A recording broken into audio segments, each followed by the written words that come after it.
Hello, everybody. Welcome back to On the Come Up with KG. And today I am here. How do you want me to introduce you? Promise, full name. You can say Promise Noelle. That's my Okay. stage name. Period. Like I'm here with Promise Noelle, and you can go ahead and introduce yourself. Whatever you want them to know, go for it. Okay. I'm like 23. Let's see. I'm a poet. I'm a two-time self-published author and spoken word artist who's always performing throughout Dallas.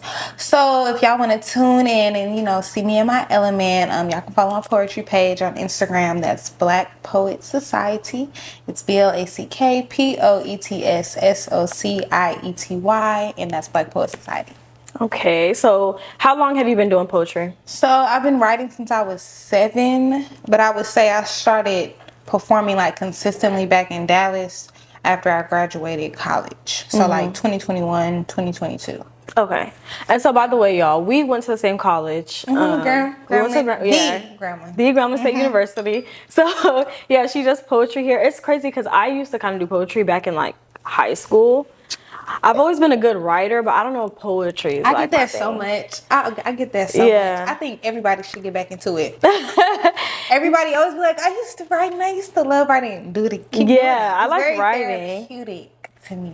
But I don't know. I think some people, like, you have the gift of actually, like, when you do spoken word and poetry, you have to just have the gift of the animation part of it, having people feel what you're saying. Yeah, exactly. I don't know if that's my thing. Because I feel like a lot of people like have a short attention span. Not everybody, but a lot of people do. So it's just like with poetry, like it's like it's like a hit or miss. Like, of course, everybody is not going to react the way that you want to, but just because they don't give you that standing ovation or the commentary throughout the performance doesn't mean that they don't like it. Some people just need to take time to process what it is that you're saying, Right.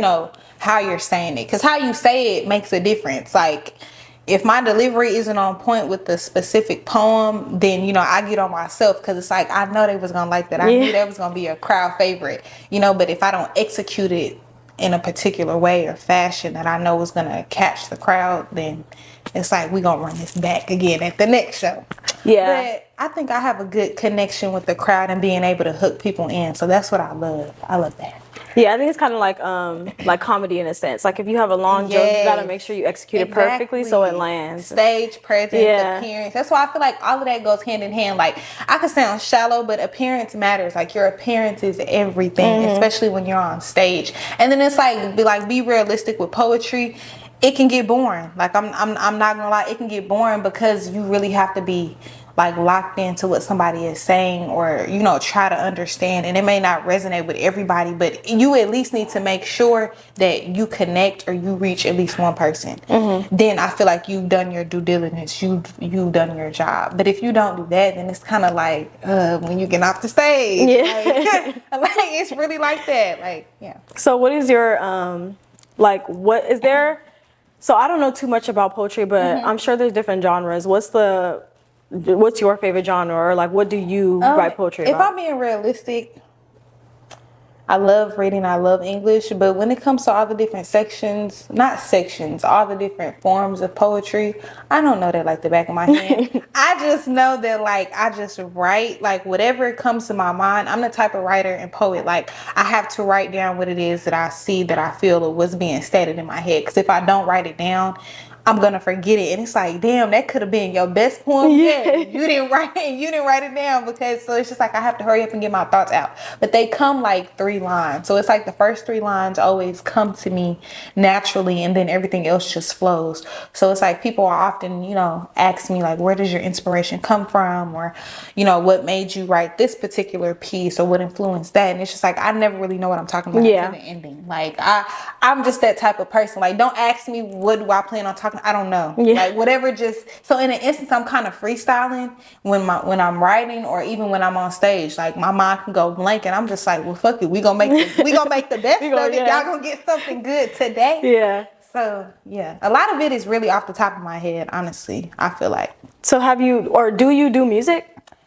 Oh, I don't know how to answer that question, because like poetry is music. Yeah, right. So like I've worked with different artists, that most of them are independent. and like, you know, they'll sample my poetry, or they'll have me like actually like state it throughout the track. Like I feel like that's become like a thing with artists, like they love to have, you know, that poetry and that spoken word. I guess it just adds, you know, extra feels to the record, which I like. But I'm starting to realize like, okay, I want to have my own album of spoken word, my own EP. You know, like it's beautiful to be a part of other people's projects, because, you know, I feel honored that y'all think, you know, I'm great enough to be a part of your artistry, but I want to have my own work to look back on, aside from the books and the videos and the clips and the visuals. So that's gonna be in the works. We're gonna try to wrap that up and get that out before the year ends. Yeah, because I know Lady London, she talks a lot about how she used to do poetry. She literally started out as a poet, like literally as a poet. But the thing is, people don't understand, like, not every poet is an artist, and not every artist is a poet. So even though it may sound like a wonderful idea that I tap into music, it's like it may not be my thing. That may not be my forte. And it's like, I'm okay with that. But I haven't fully explored it, so I don't know, you know, for sure. But I wouldn't be opposed to it. Like, yeah, I think maybe you could try it with everybody else. You look like you could be a singer. I don't know what a singer looks like, but you know, I'm a poet. You know, I could do that well. Yeah, you just need like a good track, like a producer, a good producer. And that's another thing, like I learned, like, cause I've worked and been in different studios and different spaces and atmospheres, and it's like I had to learn, like, not every producer knows how to work with a poet. Like, you know, like some, like, how do I articulate that? Sound like an asshole. Like, some only know how to work with rappers. Yeah. And it's like, that's it. Like, I can't expect you, if you're not like fluid in who you work with and what genres of music you work with, then you're probably not the producer for me. Exactly. Like, I can tell that off top. Like, I could just scan the room and see, you know, what kind of artists do you have in your space, and that'll let me know, like, okay, would you be a good fit for me? Like, because I'm not gonna waste your time. I don't want you to waste mine. So I'm gonna already scan the room and know, like, if this is the type of producer that I need working with me. Because you might not see the vision how I see it. And poetry might be boring to you. So, you know, like, I don't want to work with you and you half-ass it because you don't see the goal. You don't see the end goal. You don't see what I'm trying to do. So that's like the only thing when it comes to like going over to the music side, because you don't know if they're gonna be able to work with me and my specific artistry and what I do. Yeah, and I think it's important too that the production complements the poetry and vice versa. Like, you can't just so it's a win-win for everybody. Yeah, you can't throw a trap beat on some stuff. Like trap beat don't go on and anything. I'm not gonna lie, like, my vocabulary is I have a very strong and wide vocabulary. So a lot of times my poems, you have to kind of read it a second time to really get the gist of it. Even though it's open to interpretation, it may be hard to understand for someone who doesn't really, you know, go into that realm, who doesn't, you know, read or pay attention, or, you know, anything relating to poetry. So it's just like, I don't know. Yeah, it's not just anybody can do it type of thing. Not just anybody. And I'm very sacred about my work and about my craft. Like, I'm very protective of it, because I could perform a piece and somebody be like, that sounds so great. Okay, what did you like about it?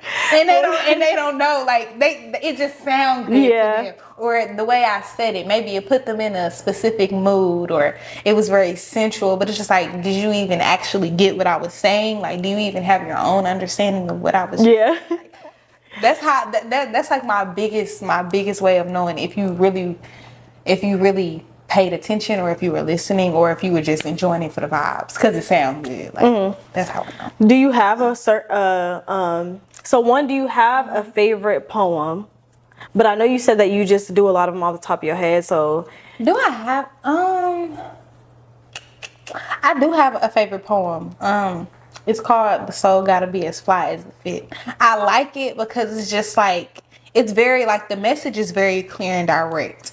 But it's more so like for men. Like, it's more like, how do I, like, my last book, for instance, like, it's more so catered to women, but I always advocate for men to, you know, buy it and to look into it and to actually read it, because it's great quality and it's different perspectives from different kinds of women. So even if it's not my particular story or a poem about me, it's about, you know, like we all know a woman that can relate to this. We all know that this poem is for somebody that we know, whether it's personally, romantically, whatever the case is. Like, it always resonates with somebody. And I feel as though it's like a token of knowledge for the men to get insight, you know, and to get perspective on different kinds of women, because some of them are ignorant and think that we're all the same, and we're not. Yeah, they do. So, yeah, like, even though a lot of my poems are catered to women, I feel like it could be for anybody, honestly.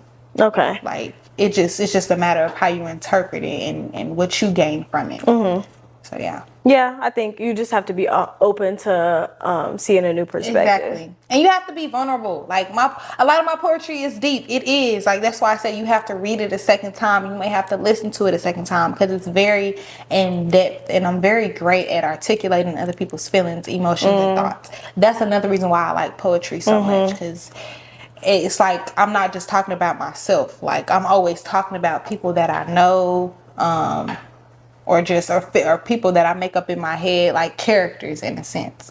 Like, it's fun because it's like the ball is in my court.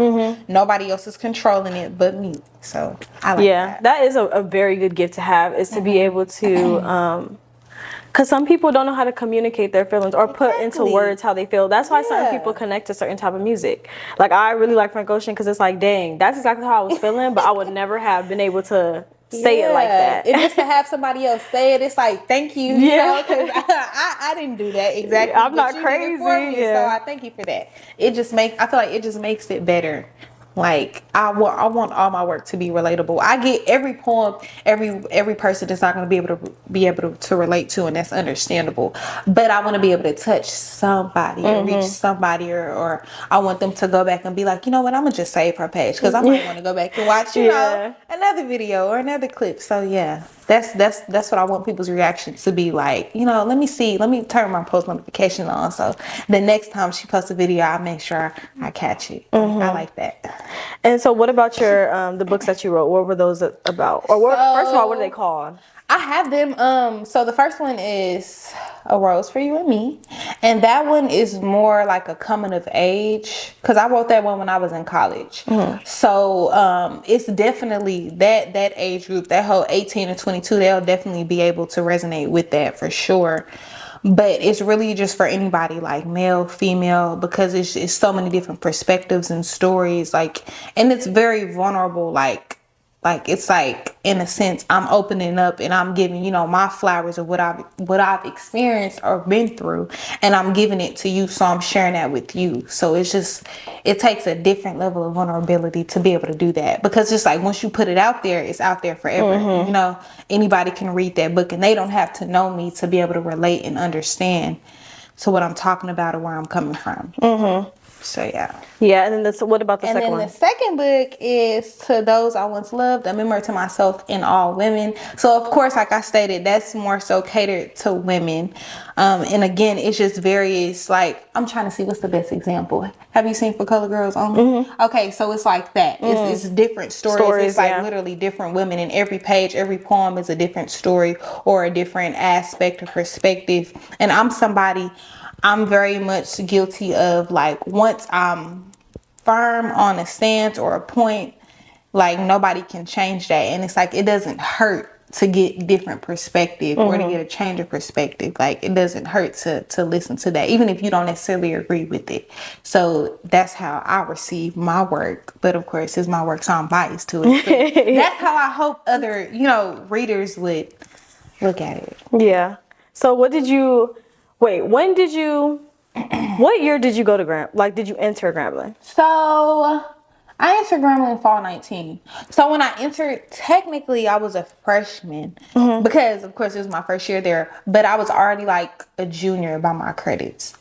So, but So how old were you? I was 18. Okay. 18. But of course, you know, when you go to a different state, it's not a guarantee that they'll accept all Your credits, yeah. So that pushed me down to sophomore. But now that I think back on it, I probably should have stayed in college a little bit longer because I did a lot in 2 years. Because I felt like you only have 2 years. Whatever you didn't get to do, you know, when you were in high school, because you kind of sacrificed that time, we're just going to make up for it at Grambling, which I did. You know, I feel like I definitely left a wonderful legacy. But it wouldn't have hurt to have those 2 extra years. Now that I think about it, like, Yeah. I look at it as like 2 extra years of further development, further self-development, and I feel like that would have helped a lot because I went through a lot of growing pains and just that post-grad depression. Like I feel like all of that would have been minimized significantly had I had those extra 2 years. So that's why I always advocate, like, if you do like the whole early college, like how I did, like just if you have the option, college is gonna always be there. Like enjoy high school for what it is, the good, the bad, and the ugly. Cause it's like you can't make those memories again. You know, you can't get that time back.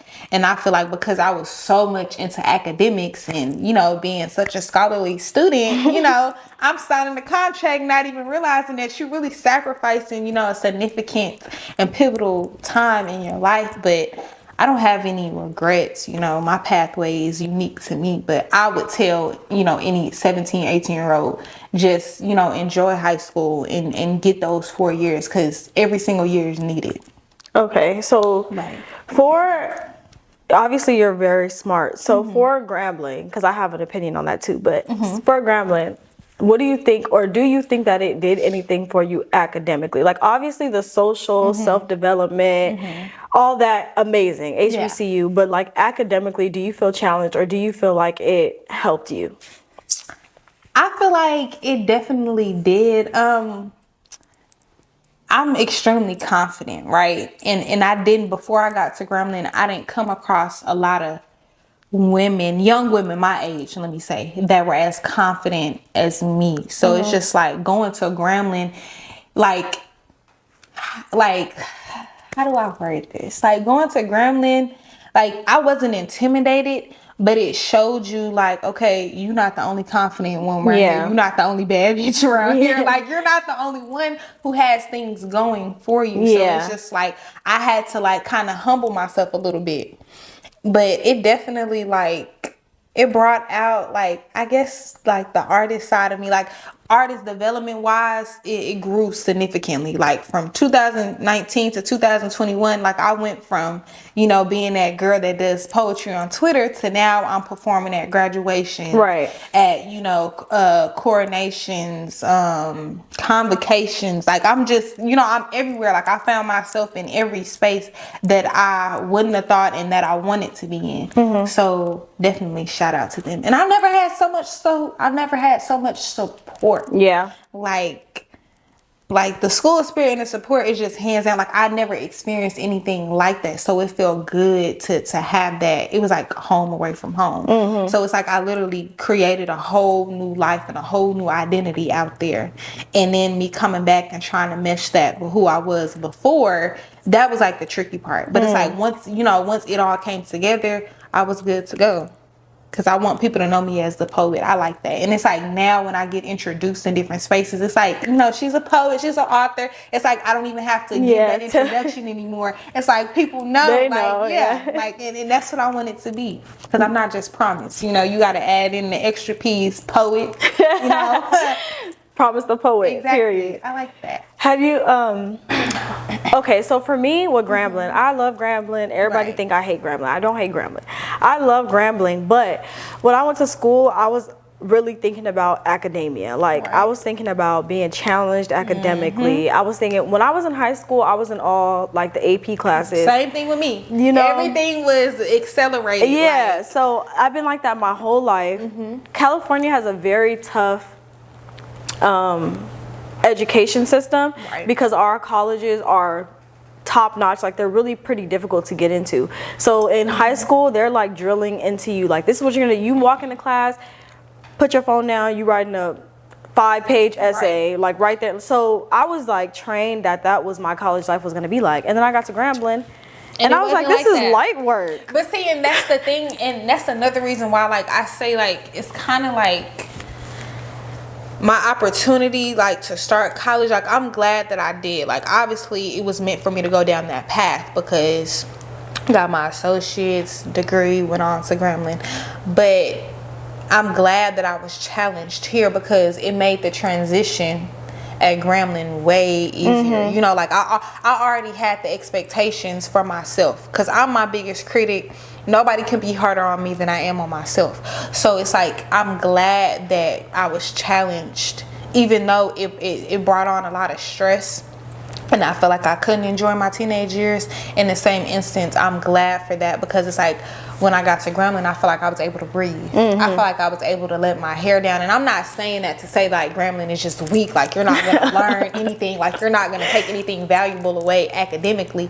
But it's just like, it just felt good because it's just like for one, I'm in the atmosphere of my own people, you know, and it was just different, like how they taught, how they explained, how they took out the time to, you know, I wasn't used to that. I didn't get that. So it felt good to let my hair down and just be able to relax a bit and not feel like I have to, you know, be so perfect and, you know. Yeah, that's one thing I'm kind of on the rocks about because it's like on one hand, I didn't really have that many black teachers obviously until I went to Grambling. So you get a whole nother experience because they're more compassionate, they understand you. But people also get it twisted. Don't think because like it's like twice at Grambling, I'm gonna say once. I had this one professor and like don't think because like you're at a HBCU it's just gonna be smooth sailing. You're gonna have some professors that don't play. You know, they prove that point because they understand that a lot of African American students have that mindset that, oh, it may be easier because, you know, I see a teacher professor that looks like me. No, they may actually make the class harder to prove that. But I respect that. Don't get, you know, you shouldn't get relaxed. You shouldn't get comfortable. You know, like have the same mentality that you would have if you were at a PWI.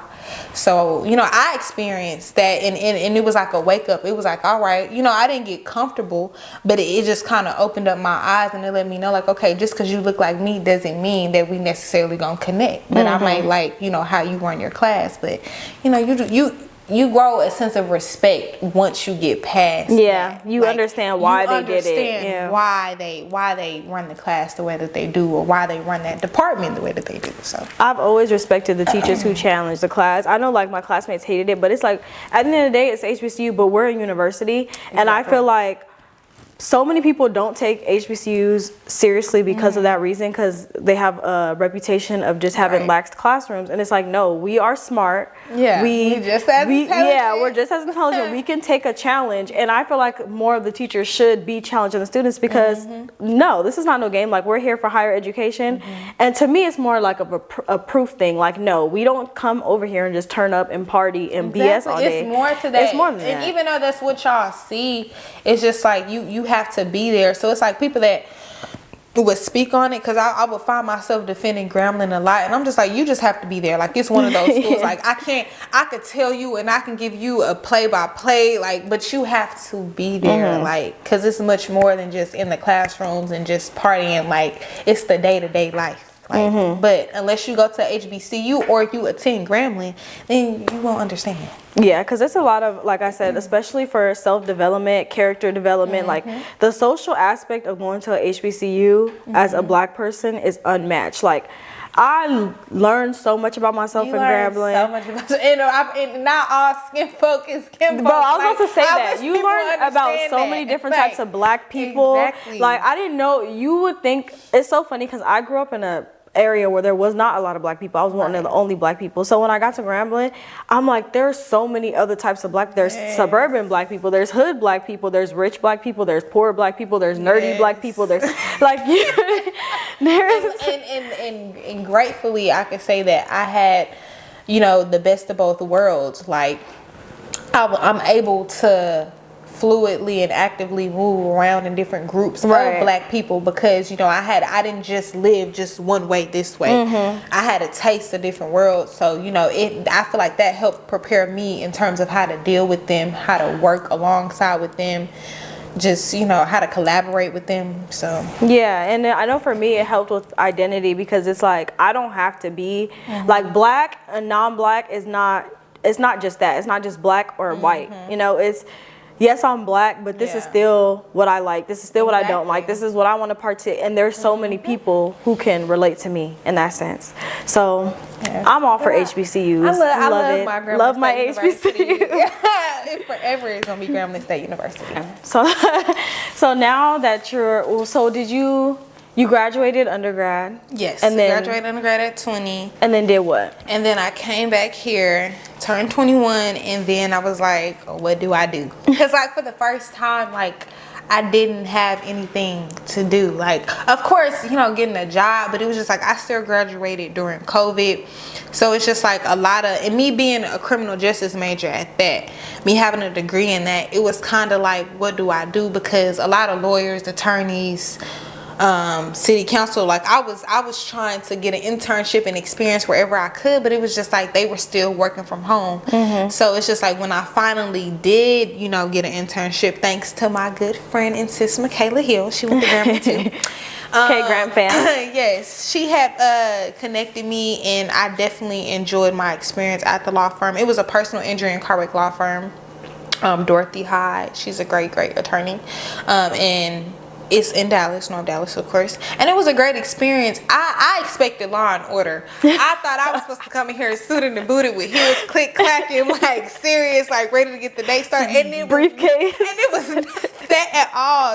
And it like the dynamic and the energy, it's just not what I saw on TV. But I was still comfortable. You know, I still came just to impress. Still, you know, learned a lot of valuable information and skills quickly.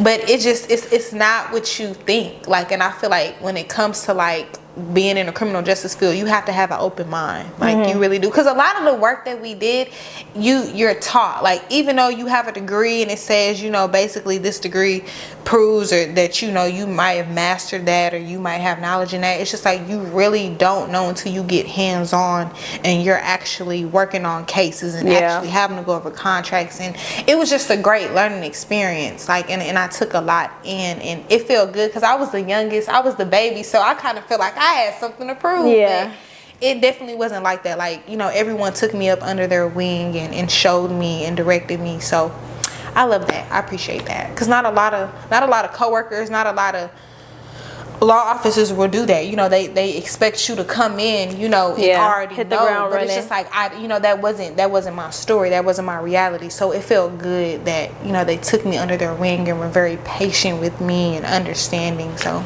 I loved it. And then you went to grad school, right? Of course, I started grad school. I gave myself like a 6-month break in between graduation, because even though I love school, again, like being burnt out is a real thing. So I was like, let me give myself 6 months at least to decide, like, okay, if I do change my mind, you know, at least I hadn't started school yet, I could just go to plan B. But because I love school so much, yes, I started grad school, and I got to like my 2nd year and then a car wreck, so of course I had to like withdraw, and then I'll start back up in the fall. But I feel like by that, you know, that should be more than enough time. It'll be nearly a year. So I'm just like, by that time, I should be in a clear headspace mentally. And, you know, I can just get back to doing what I love to do. Because I love to write. I love to articulate. And I get to do all of that. Everything that I love to do, I get to incorporate that in my degree plan and you know, what I'm doing as far as my master's. So I'm excited to start back.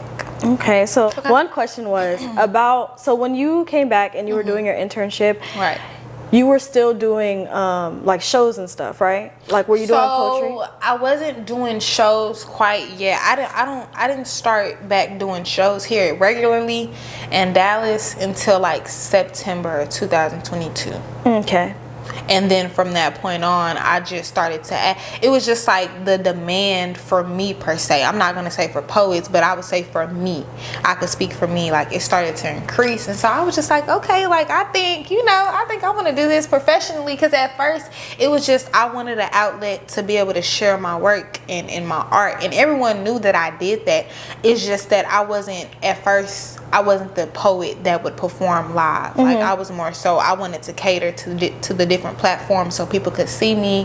I had my books, I had my website, so that was my way of reaching, you know, people. But then I started to realize, like, I get really excited being on stage. Yeah. Like, you know, I guess, like, I have, like, a way of, like, capturing people. And I've heard that from, you know, different people that have been in the audience or friends that would come and support me.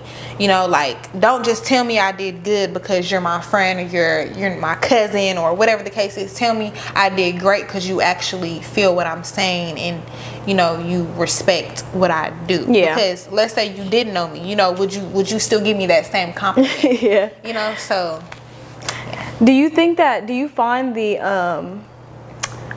I guess more generally speaking, what do you think of the creative space in Dallas in general? Like, do you think it's welcoming? Do you think that it's prominent? I definitely think it's welcoming, but you have to be, you cannot be an introvert, like, in maneuver.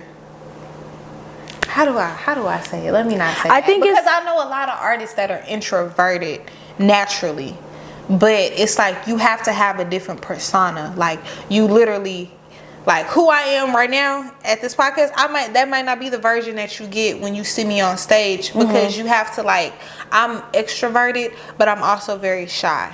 But nobody would ever think that, because the persona that I give you when I'm on stage is out of this world. It's like, who is this big ball of energy? You know, like, we have to see her again, or, you know, where can I watch you perform, or where can I hear you? I get a lot of that, but it's just like when I get off stage, I go back to the table and I sit down like I'm just like a fly on the wall, like.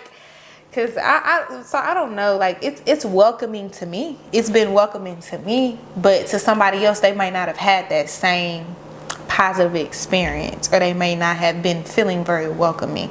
But I just feel like it's who you surround yourself with. Like, the musicians and the artists that I surround myself with, that I'm in company with, they're great people. You know, I know them on a personal level, and, you know, I'm grateful that I was able to develop heavy on the authentic, because it's easy to form connections that are fake, or that it's only beneficial for that person, or it's only beneficial for them. You know, it's hard to come across very genuine, solid connections where, you know, people are gonna bring your name up in spaces where you might not be physically present. You know, like, it's hard to come across genuine people like that. So the ones that are genuine to me, and that are artists, and that take their art and their craft seriously, that's the energy that I like to surround myself with. So to answer your question, yes, you know, they've been welcoming and great to me, but that might not be somebody else's experience. Yeah, because I know since I started the podcast and then the DJing thing, I've been in more creative spaces, and I think the creative scene, like the scenery for creatives in Dallas, is very big. Like, there's so many pockets. It's huge. Huge. If you're not finding, it's just because you're not looking. Like, there's so many. That's what I'm saying. You have to, and that's another thing. Like, you have to be willing to, like, that's why I say you have to put yourself out there. Like, if you're not somebody who's willing to, like, you can't say I want to do this, you know, but when it comes time to putting yourself on that pedestal or creating that platform, or, you know, when you have the time to shine, you don't take advantage of that. Like, you just have to just do it. Like, that's like, I don't know how any other way to explain that. Like, people just ask me, like, how do you do this? How do you, like, you just have to do it. Like, you can't give it much thought. Like, I'm somebody, I just have to do it. And if it works, it works. If it doesn't, that's cool. At least, you know, I didn't knock it before I tried it. At least I could try it and I could say whether it worked for me or not. Right. Because I'm actually introverted. Like, I don't like putting myself out there, but with the podcast, I have to reach out to people, ask you know, them. When you do certain things, you have no choice but to, okay, let me kind of step away from, I know I'm naturally shy, but let me just, you know, take it up a notch. You know, you don't have to do too much. Yeah, but you gotta put yourself out there. Even with the, like, you gotta ask, and then it's like, to me, it's like, what's the worst they're gonna say? No. That's what I'm saying. And in my head, the worst that they could say is no. But I'm somebody, I don't accept the word no. I don't like the word no. I take no as, okay, well, let me find another way. But I've also learned that I'm not in control of every single thing. So it's just like, okay, you're gonna hear the word no, and sometimes you just gonna have to brush it up. Like, I just brush it. I'm like, all right. But you gonna see. Yeah, you gonna see. Like, you told me so, how I be. But I'm gonna make it a yes for me somewhere else. So that's the mindset that I have, and I think that's why opportunities come to me because I just like, I'm very observant. Like, I'm bubbly, but I don't have to necessarily open up my mouth for people to feel my energy or to feel my aura or to feel drawn to me. And then I'm a go-getter. Like, I know that I actually take what I do seriously. So it's like, I know that I'm gonna do whatever it is that I need to do. Of course, not compromising my integrity though, but I'm gonna do what I need to do to make the moves that I feel like I need to make. So if you tell me no, well, somebody else is gonna give me a yes. And that's just my attitude. Yeah, it's like what is it? Rejection is just redirection. Exactly. And delay is not denied. Okay. So. And it's not everybody's for you. That was another thing I was gonna say about the whole creative space thing. Is like, just because somebody's creative or even that they have the same interest for you doesn't mean it does not mean y'all are compatible. Does not mean y'all are gonna be cool. Does not mean y'all mesh together. Like, it's okay. Not everybody's for you, and you're not for everybody. But I feel like that's something, but that's another reason why I just feel like college is so like critical, because I feel like you learn that. Yeah. A lot of people, they don't experience rejection until they get to college or especially HBCUs, because you have this mindset, and I'm not going to say all, but some people have that mindset, oh, because you look like me or because you act like me, automatically my foot is in the door. No, if anything, it makes the competition thicker, because it's just like, okay, what's separating you from this person? Like, y'all look just like each other. So what makes you different? What separates you? What stands you out? I feel like you learn skills like that in college. Yeah, you do. You definitely do. And you, like how I mentioned earlier about how there's so many different types of people. It's like, same thing with the creative space. You can be interested in the same thing, but you might not have the same characteristics as me. You might not have the same integrity that I have. Like, there's so many factors. We might not just be compatible, and that's okay. I know. We could, I still wish you the best, babe. But it's still love. We not together. Yeah, that is fine. That is cool. Yeah, that's okay. Okay, that is okay. I feel like that's what a lot of people have to learn. Like, so I always get asked, where do you go? Where are the spaces? And like, I'm not a gatekeeper. Like, I love to share, to give knowledge, all of that. But I always like to give like the disclaimer, like, okay, this may not be your space. I'm gonna invite you. I'm gonna tell you about it. You're welcome to experience it, either with me on your own time, but this may not be the space for you to share your art. This may not be your specific audience or your target audience, and that's okay. But you need to go to spaces so you can know what is your crowd, what isn't. Like, you can't just be like, okay, they didn't like it, they didn't receive it how I wanted to, I'm never gonna do this again. Like, that doesn't, like, no, it doesn't work like that. Like, so it's like, if you're an artist and you have that mindset, well, you need to go ahead and wrap it up. Because you cannot be scared of rejection. You can't, and you have to have thick skin, whether you have to build that up as you go or you already have it before you start. That's cool, but you have to have a sense of backbone, and you can't be gullible in the moment that somebody just be like, I have this opportunity for you, okay, I'll take it. Like, you have to know, like, you have to know what kind of artist you are and who you want to target. Like, who do you want this to resonate with? And that's very true.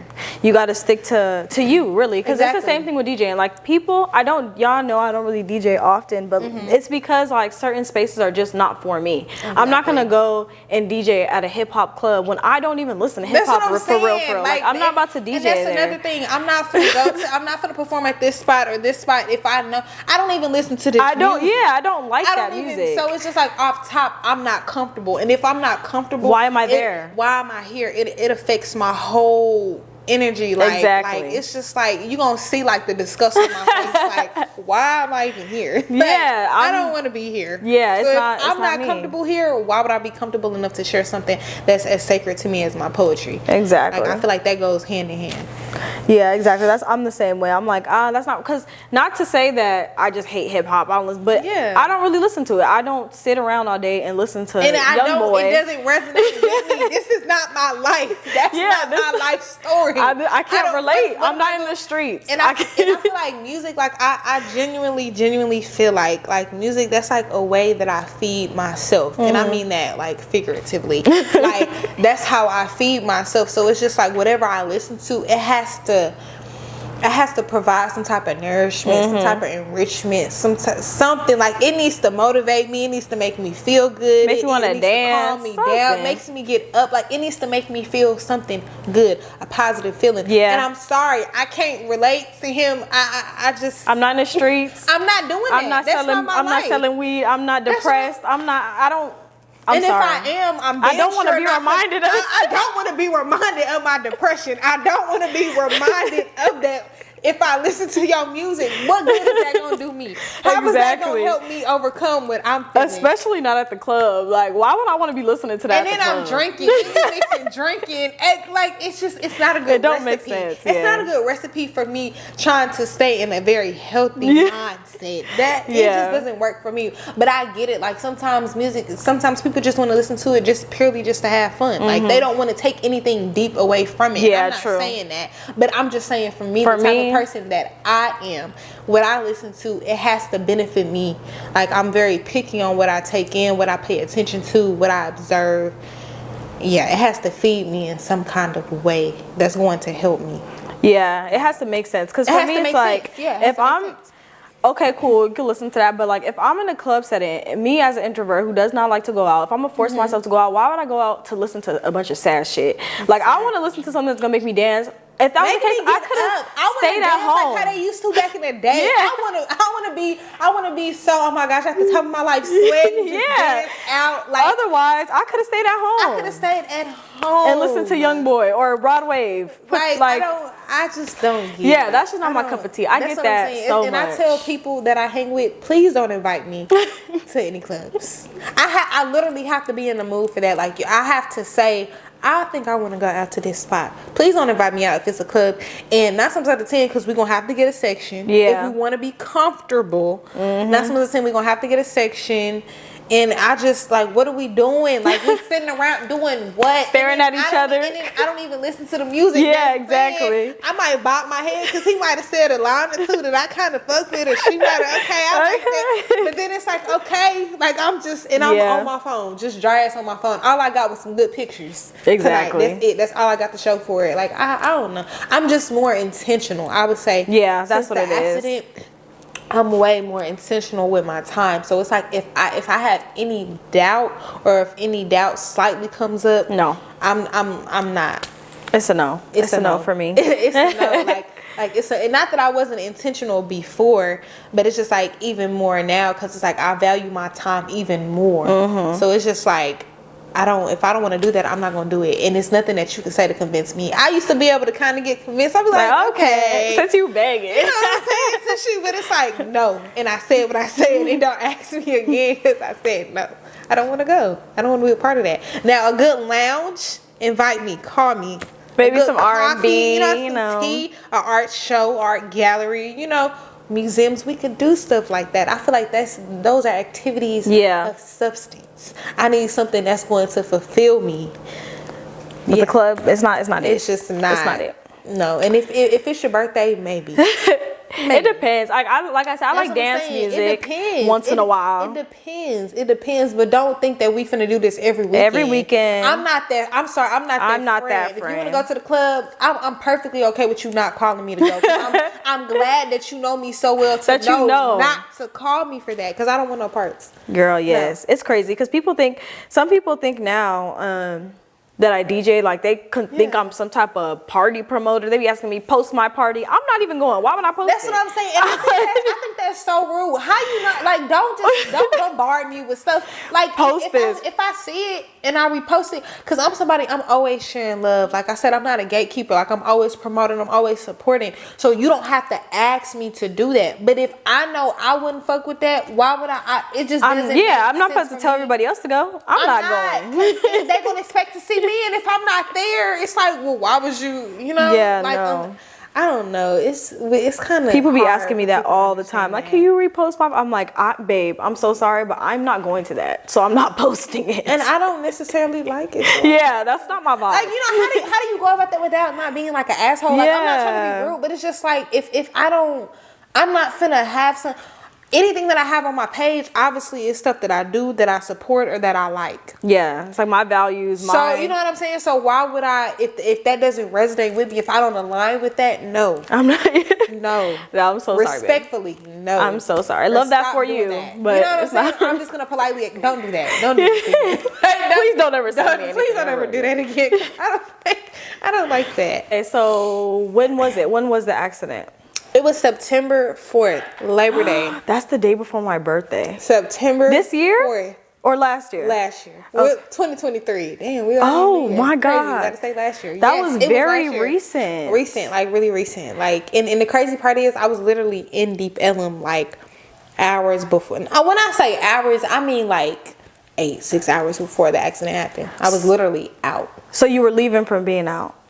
Okay, so no, I'm just saying that night I had literally flew back in from Salt Lake City, Utah. And that's the crazy part. I had the greatest weekend. The weekend of the accident, it was a great weekend. So I can't even be mad because it's just like I had a great fucking time. But I don't know. I think I had such a good time because maybe like God knew like, all right, I'm finna sit you down for a minute. So this gonna be the best night, bitch.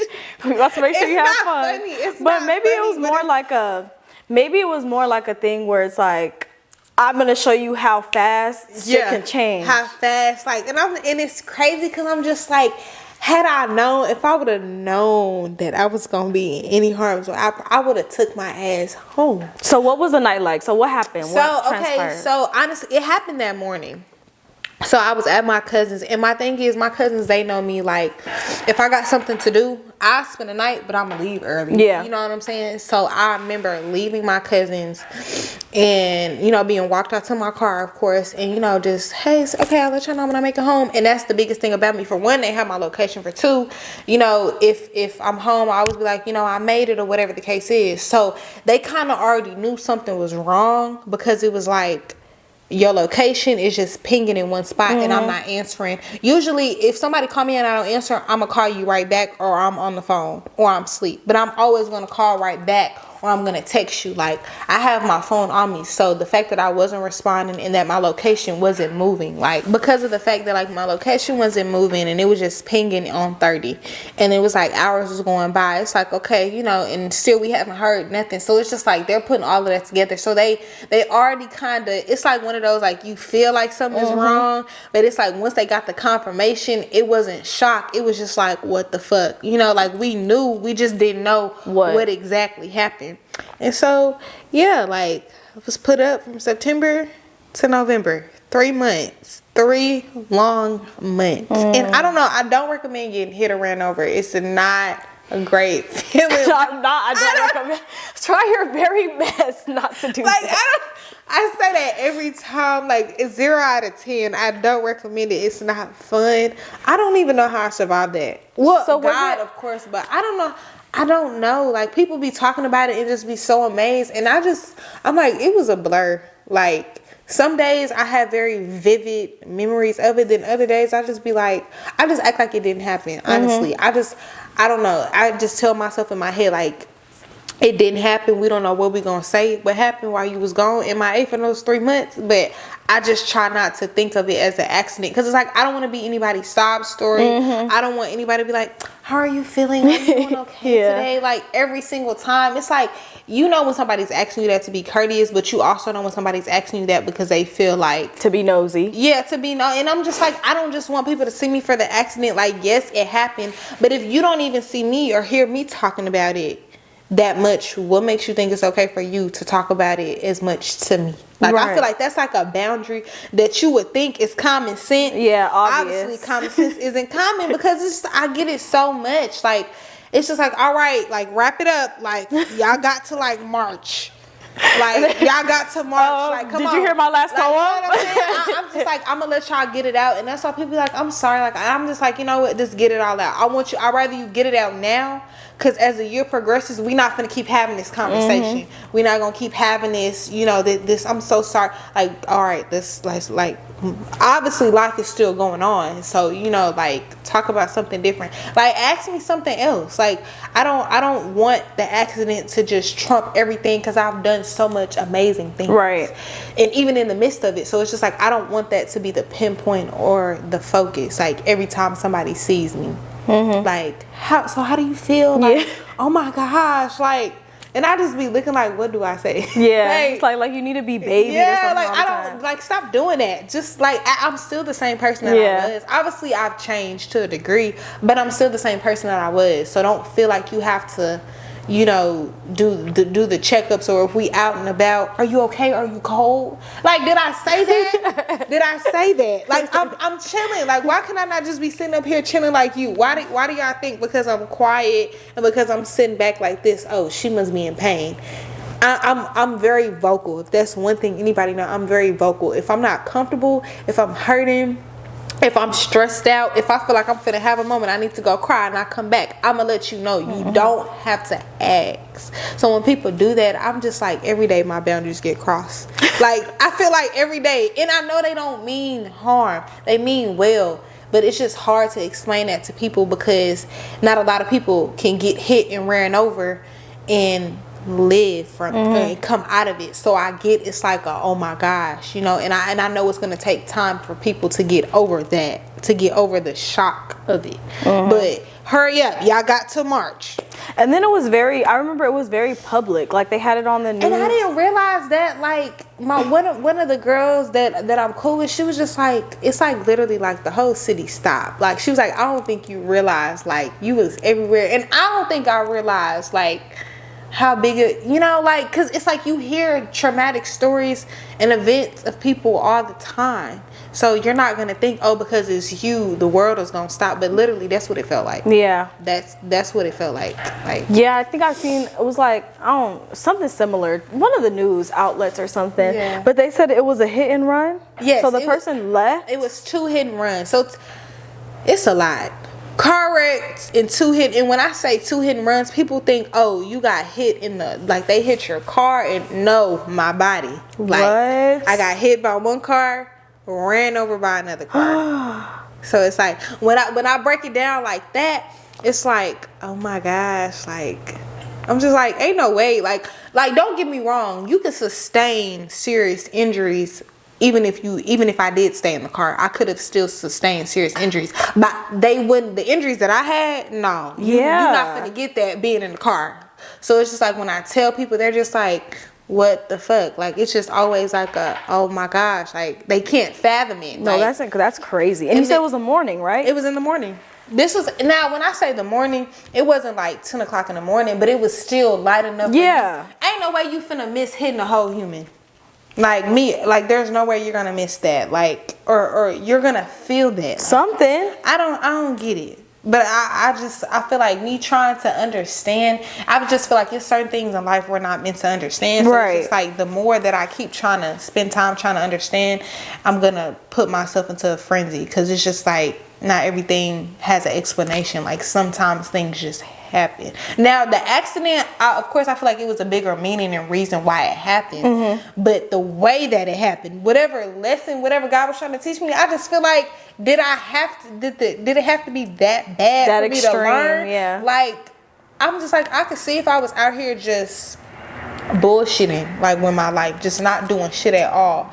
But I just felt like I was on my shit. Like I was handling my business. You know what I'm saying? Like I was doing the best that I feel like I could do while learning to be an adult myself and being a young woman. So I'm just like, I don't think I deserve that. I feel like maybe you could have gave me a couple car problems. Yeah. Okay, sit my ass down. That's cool. Or, you know, I could have caught a flat tire. You know, that's happened before. Get it fixed. You know, something temporary. Something that would have sat me down, but wouldn't have sat me down for 3 months. That was insane. Or even like, that was insane to me. Like I was so mad at him. I was just like, I love you, like but I'm so mad at you right now because why? Like whatever you was trying to teach me, did it have to result in this? Yeah.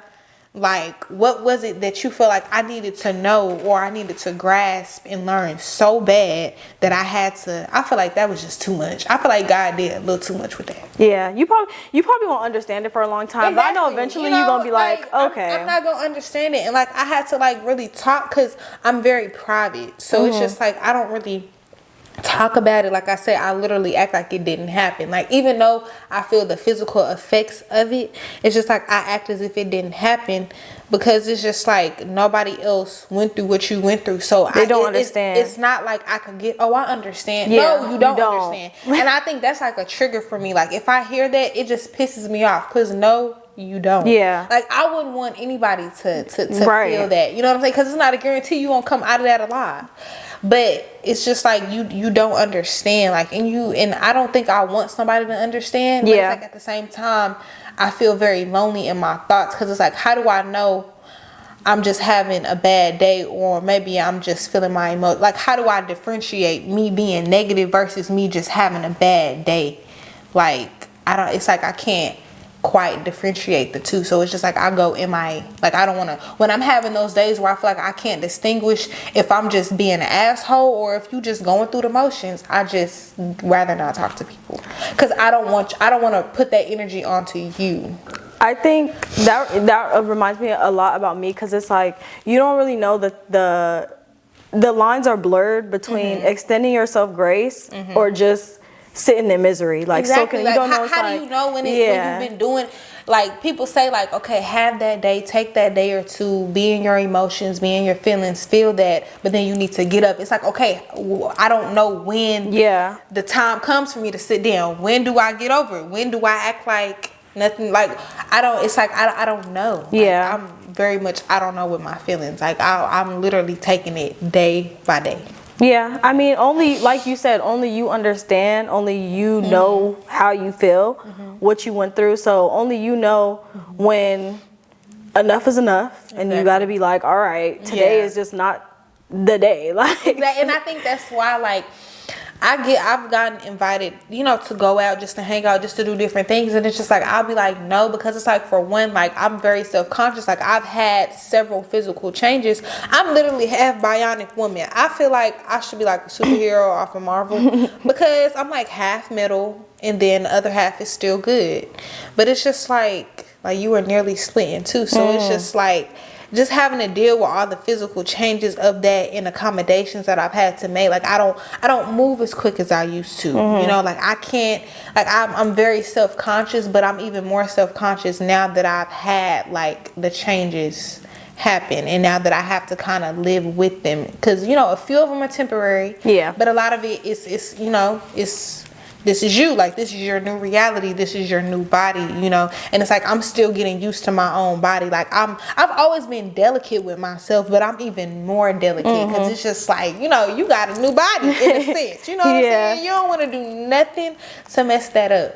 So yeah, and a lot of people, they're just like, we couldn't even tell that you had this, or you had that, or this is going on. I'm just like, well, that's good, right? Because I pride myself on not ever looking like what I go through or what I went through, what I am going through. Like, I want you to look at me and think that life is just great. You know what I'm saying? Because eventually it's gonna be that way. If I think like that and I speak it and I move that way, it's gonna be like that. So, like, that's the attitude I have. So it's like, anything that I feel like gives me a reminder of the accident, I just try to, like, keep my distance. Do you think, so did you, for one, did they ever catch the people? No, they didn't. And that's another, it's been how long? Like, it's just, it makes you anxious. What the hell? Like, and I really just had to have a one-on-one with God, because I'm just like, I'm not even the type of person to wish bad on anybody.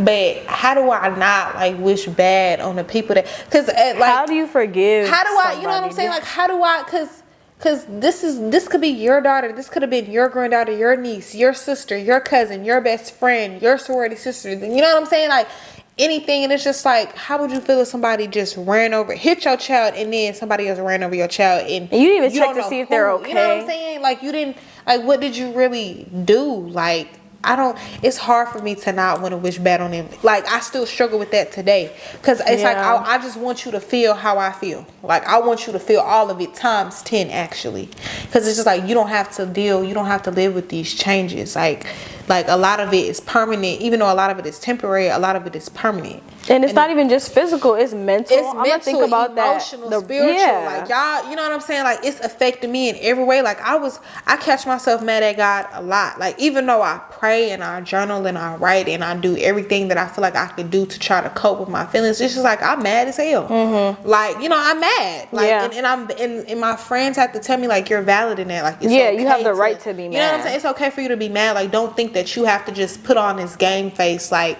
you're great, or even though I know I'm gonna be better, it's just like I'm still able to feel my emotions like today. Like even though I know things are gonna be better, I can still be mad. Like nobody can tell me how to feel about it, because it's like until you've been through it, don't tell me how you feel like I should be healing at the rate that you feel like I should be healing, or how you think I should be sounding and moving. And no, like exactly, it's no timing for that. Like it's literally on my time, and it's still new. Like it's still new. brand That's new. What I'm saying. It's still new. Like I really haven't been out that long. I haven't even been out for 2 full months yet. So it's just like it's still fresh to me. Like and I have to remind myself that like I catch myself, like I say, like I moved extremely fast. Like I feel like I moved like a butterfly. Like I was always floating and moving around, and it's like I move so slow. And it's like maybe it's not as slow as I think. But to me, I'm going to naturally be biased because I knew me before the accident and I knew all my capabilities. And it's not that I'm not as capable, but it's just like I have to take my time more than I've ever had to before. Maybe. And I still don't know if that's a bad thing or a good thing. I'm still trying to figure that out. Yeah, maybe it's not even you moving slower. Maybe it's just that life slowed down for you in general. Like you were hospitalized. Yes. You had to so everything maybe just seems slower to you. Like, I know. You know what I mean? Like you have to slow down. I literally told my mother, I said, I'm like a newborn all over again. When I was in the hospital, I remember I woke up, I was just like, I just want you to know I'm lit. Because they literally had to feed me. Like I had to learn how to, I'm left-handed. And lefties, we special. Man. You know how we feel about our left hand. I had to go from that to doing everything with my right hand, ass backwards. What? I don't care what nobody say. It's weird. Y'all do things backwards. No, being a lefty is weird. Like how do y'all it's just my mom was a lefty, and I would get mad because like say for instance when I hang up stuff in the closet, I have a way of how I do it being left-handed. Then I have a way of doing it when I'm right-handed, and I literally be fussing with myself like, who did that? Like all the jackets look in sync and look nice, and then why'd you put it in backwards like that? So I take it out and do it with my right hand. It's just I be having little moments like that. Yeah. Like I literally told her, I said I'm a baby. Like she literally had to wipe my ass at one point. Like I felt like I couldn't do nothing. I said I don't like this. I don't like this at all. Like and you would think, people they BS all the time and be like, I wish somebody could do this, but it's like no. Certain liberties, simple liberties that I feel like we may have took advantage of. It's like, no, you want to be able to do that yourself. You don't want anybody else to do that because you have your way of how you like it to be done. So when somebody else is doing it, you have to watch them and tell them. And I had to do so much explaining of how I like things, and I don't ever want to come off like I'm being this difficult asshole, but it's like, no, like I'm used to things being this way and doing it this way. Now I have to adapt and unlearn all of that and learn a whole different way of living. And I don't know. It's a lot that comes with that. Like, and and nobody tells you. That's the thing. Like, nobody tells you what to expect. Like, even though it's probably people that have been through what I've been through or face, a similar tragedy or accident, it's like everybody's journey is different. Like, and nobody can tell you. Like, you just kind of have to go off of what you feel is best for you. I think that's the hardest thing. And even when everybody else might feel like, oh, well, you shouldn't be doing that yet, or you're moving too fast. Like, to me, I'm moving slow as hell. Right. I think I'm going at the perfect pace, the slowest pace I can go, but you still feel like I'm moving fast. I'm not. Yeah. I feel like when you've been put up from hospital to rehab for months at a time, like the last thing you want to do is sit in a bed all day. You want to get up. Like, even if it's just taking a walk, just getting a breath of fresh air, it has to be more than just sitting in a room of walls and just watching a day go by. It has to be more to life than that. Like, I mean, you can choose your reality, but as we can see from this episode, like, you have a very positive outlook. So it's like you could have chose to sit down and be like, and just mope around all day. And it's like, who's gonna do that? No, the first thing I want to do is get on stage. Absolutely. Right. Limp and all. I'm getting on this stage and it felt good. And ever since then, I got out the day before Thanksgiving. I chilled, spent time with family. That Sunday came, I was back on the stage. Because I just... It's like, it's an invigorating feeling, and like that motivated me to want to get better. Like, I don't think people realize that. Like, my healing journey, my healing for me is me getting on stage, me performing, me, doing what I love to do. Like, that's my way of healing. And to some people, they feel like, no, you should be in the bed, you should be resting. You don't heal like that. You don't heal that way. Like, my healing didn't start until I was able to get out of the bed. Even if I do stumble, or even if I do kind of trip or I limp, like, I know I'm moving. It's better than me laying around on my ass all day because in my feelings. You also had to like rehabilitate to be able to walk. Exactly. So now, if you're able to walk again, why would you want to sit in the... Absolutely. I'm finna go up and down these flight of stairs. I'm finna go here. No, I could take the easy route. I could just walk around. But no, I want to take the stairs because it's like I'm always pushing myself. So regardless, I'm getting in that physical therapy whether I want to or not, whether I feel like it or not. Because it's just like, I could have help. I could ask for more help than what I do. But it's like, no, like in my head, it's like, you went through this by yourself. I was in my car, my Yvette, by myself. Like, I need to be able to do things by myself, like you weren't in that car with me. So I don't expect to look for you hand and foot. Like, even if you are offering that to me, I don't want it. Because I want to test myself and see what I can still do, what I can do that I couldn't do before. Like, a lot of it is just self. And a lot of people don't think that. They take it as you being withdrawn or you don't, want to be connected, or you want to purposely push people out. But it's just like, again, you don't know how you're going to operate until you go through something like that. It makes you want to just do a lot of self-reflecting. And it makes you just want to spend a lot of time by yourself. And then it's like certain things that you take for granted every day, like the ability to be able to walk. Like, you have a newfound appreciation for that. Like, I can get up on my own and walk. Like, yes, I'm gonna do that. I'm gonna get up on my own and walk. You know what I'm saying? I could take that. Like, even if I do start aching, like, I know I'm aching because I'm moving around. Like, I know it's as a result of me doing something beneficial. It's not because I'm just laying around all day and I haven't got up to do nothing. Like, no, I feel like there's no real rehabilitation with that. Like, you have to get up. You have to find something to do. Like, I have to be productive. I get a thrill off of that. Like, I get a natural high off of being productive and just, not just sitting around and not doing nothing. Like, I just be feeling so unfulfilled. Like, it has to be something to do. Like, because I'm relaxing, I relax often. So it's like, okay, now I need something to do, whether that's a show, whether that's a gig, whether that's going to go see one of my other, musician friends perform, even if it's just out just to see a live band play, like, I just need to be in my atmosphere, in a place doing what you love, that feed me, doing what I love to do. That motivates me. Like, that's my rehab. Period. Period. So how does that change your overall perspective on life and specifically purpose? I think I would say, for one, I feel like I was living in my purpose. So I can't say that like how I said, like, I wasn't just out here just cutting up, just showing my ass. Like, I was in grad school. I was working for a finance company, but I had just got let go from them before the accident. And I feel like, if anything, that was kind of like a God, like, let me make room, because I see what you doing. I see what you don't like to do.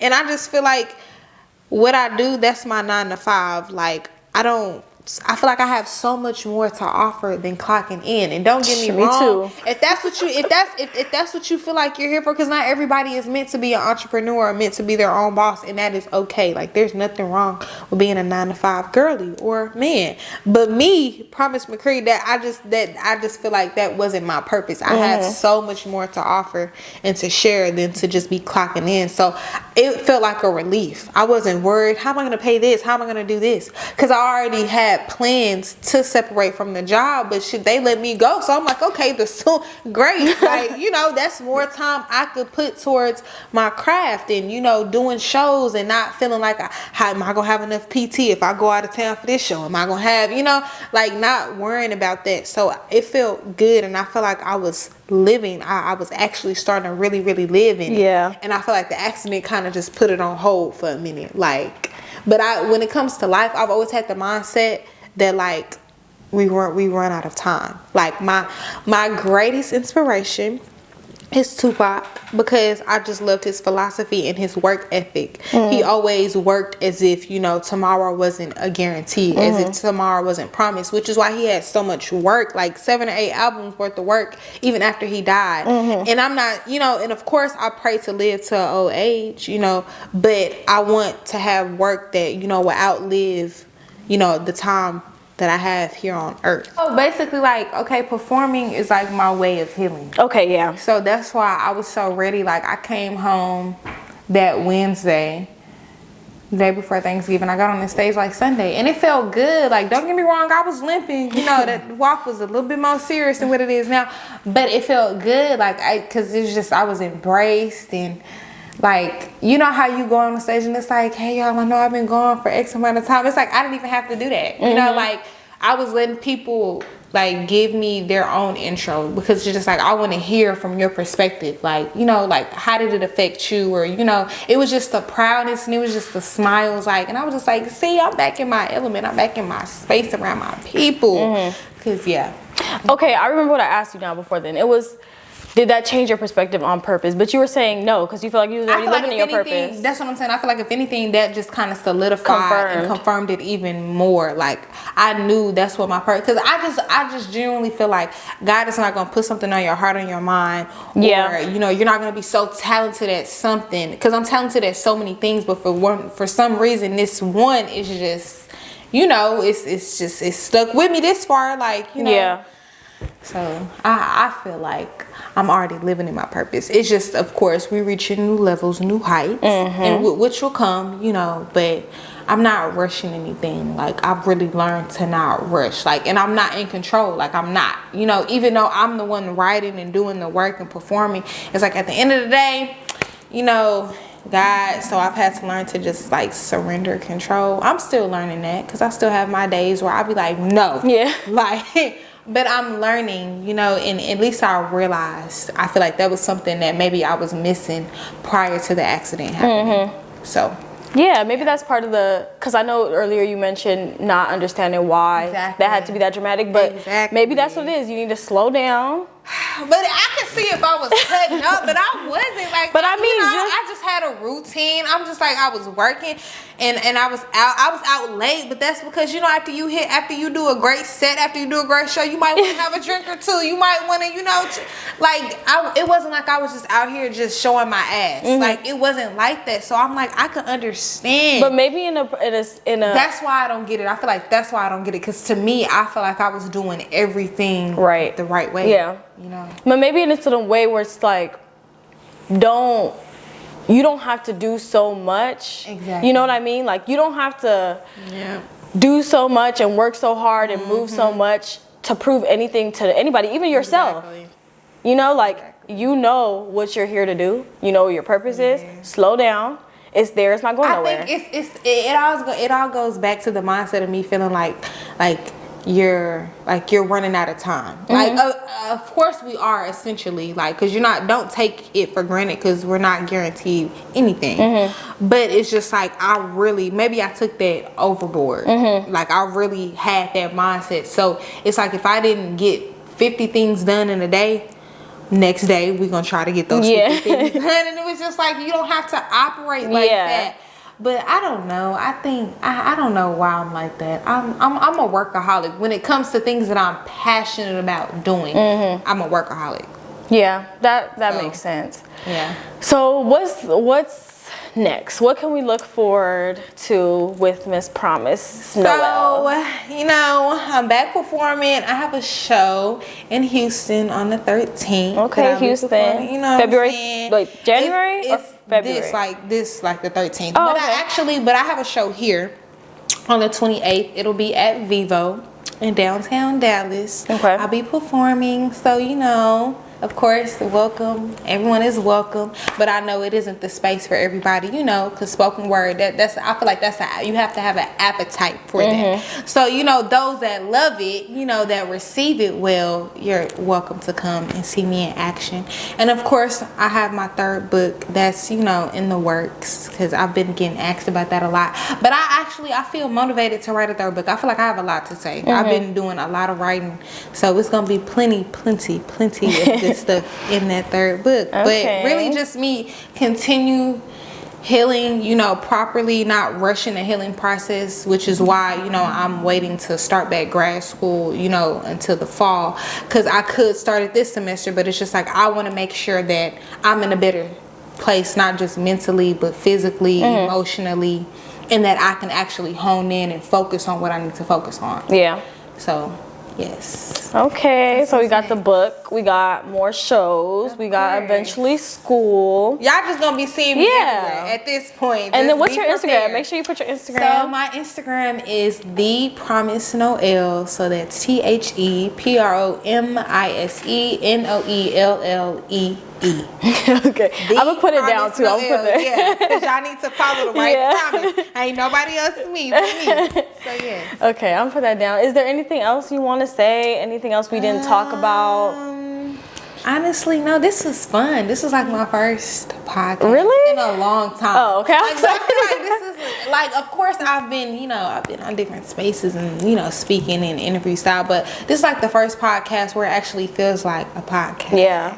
Like, you know, it's chill. Like, I didn't feel pressure. It's comfortable. Yeah. Okay, that's what and then matters. gladly we put this together. So it's not like, who the fuck is this talking to me? Like, asking me all these questions. Right. Like, you know, I feel really good. It didn't really feel like an interview, did it? It didn't feel like a conversation. That's what I'm saying. It felt like a conversation, Okay, which is good. what we hope for. That's how you know it's natural. Exactly. You know, when Period. it doesn't feel like I'm just being asked all these questions.